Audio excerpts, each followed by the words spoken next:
am not a therapist, I'm a medical drive. I had a big swivel chair in my room, and one day, it occurred to me that all I needed was my beloved old cat, to look like Blofeld. Around the same time, I started doing a lot of work with people who are deaf. The clinic room window was behind my chair and the patients could not lip read me easily with the sunlight behind me. I therefore started offering my chair and swapped sides of the desk with the patient.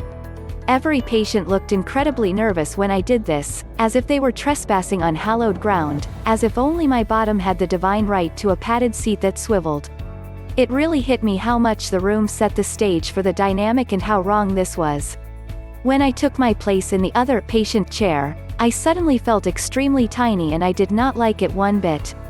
I thought about getting similarly padded swivel chairs for patients, but after a few attempts at the swap it swiftly rammed home to me that it is not wise to let patients who are unsteady on their feet suddenly sink down or attempt to get up from a moving chair. I tried to use a static chair myself, but I felt really inhibited. My clinics normally run for 5 to 6 hours solid without any break, and I hadn't realized how much relief I got from the ability to move my chair around and keep moving.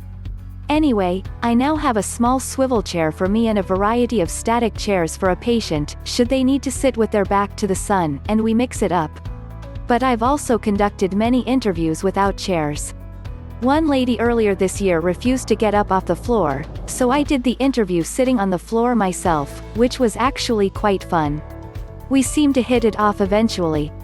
I also had one man who was so anxious, he couldn't sit still, so I did 3 laps of the hospital with him, whilst getting his history.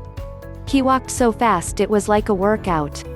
I also did one lying on my tummy with the patient refusing to come out from under the bed, which again went surprisingly well and ended happily.